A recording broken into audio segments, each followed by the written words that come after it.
নমস্কাৰ 24 লাইভ চাই থকাৰ বাবে ধন্যবাদ। এই মুহূৰ্তত লৈ আহিছো এটা গুৰুত্বপূৰ্ণ বাতৰি। যেহেতু ৰাজ্যত এতিয়া সম্পূৰ্ণৰূপে নিষিদ্ধ হৈছে গো মাংস আৰু গো মাংস নিষিদ্ধ হোৱাৰ পাছতে এতিয়া খৰব হৈছে বিজেপি দলৰ সহযোগী দল জেডিউৰ মন্তব্য কেইবাটাও প্ৰতিক্ৰিয়া প্ৰকাশ কৰা হৈছে আৰু এই যেটো সিদ্ধান্ত গ্ৰহণ কৰা হৈছে ৰাজ্য চৰকাৰৰ মুখ্যমন্ত্ৰী ডক্টৰ হিমন্ত বিশ্ব শৰ্মা আৰু মুখ্যমন্ত্ৰীৰ এই সিদ্ধান্তৰ পাছতে খৰব হৈছে জেডিউ দলৰ এগৰাকী নেতা। সবিশেষ তথ্য লৈ আহিছো এই মুহূৰ্তত।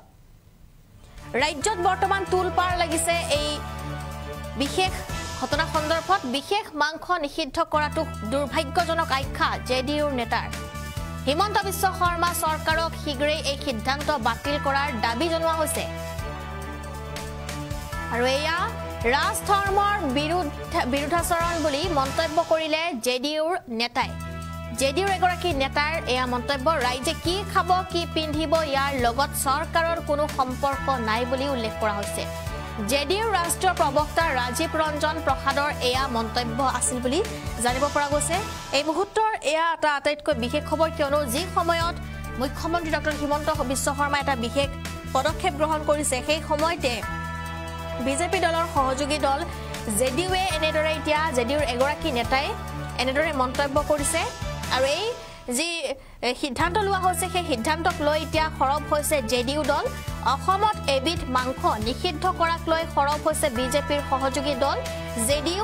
বিশেষ মাংস নিষিদ্ধ কৰাটো দুৰ্ভাগ্যজনক আখ্যা জেডিউৰ নেতাৰ আৰু গো মাংস নিষিদ্ধ কৰাটো দুৰ্ভাগ্যজনক আখ্যা জেডিউৰ নেতাৰ। হিমন্ত বিশ্ব শৰ্মা চৰকাৰক শীঘ্ৰে এই সিদ্ধান্ত বাতিল কৰাৰ দাবী জনোৱা হৈছে। এয়া ৰাজধৰ্মৰ বিৰুদ্ধাচৰণ বুলি মন্তব্য জেডিউৰ নেতাৰ। ৰাইজে কি খাব কি পিন্ধিব ইয়াৰ লগত চৰকাৰৰ কোনো সম্পৰ্ক নাই। জেডিউৰ ৰাষ্ট্ৰীয় প্ৰবক্তা ৰাজীৱ ৰঞ্জন প্ৰসাদৰ এয়া মন্তব্য। ইয়াৰ পূৰ্বে জেডিউৰ প্ৰাক্তন ৰাষ্ট্ৰীয় প্ৰবক্তা কেচি ত্যাগীয়েও কৰিছিলে বিৰোধিতা।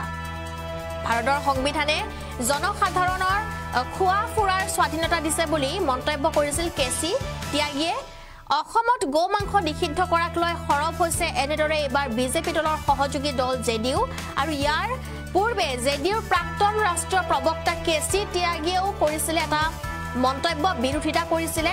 যিহেতু ভাৰতৰ সংবিধানে জনসাধাৰণৰ খোৱা ফুৰাৰ স্বাধীনতা দিছে বুলি মন্তব্য কৰিছিল কেচি ত্যাগীয়ে, কিন্তু বৰ্তমান ৰাজ্যত সেই যি স্বাধীনতা আছে সেই স্বাধীনতা বহুতো লোকৰ নাই বুলি ক'ব লাগিব, কিয়নো এই যি ঘটনা বা এই যি বিশেষ পদক্ষেপ লোৱা হৈছে সেই পদক্ষেপ সন্দৰ্ভত সন্তুষ্ট নহয় বহু লোক আৰু ইছলাম ধৰ্মাৱলম্বী লোকসকল সন্তুষ্ট নহয় বুলি জানিব পৰা গৈছে।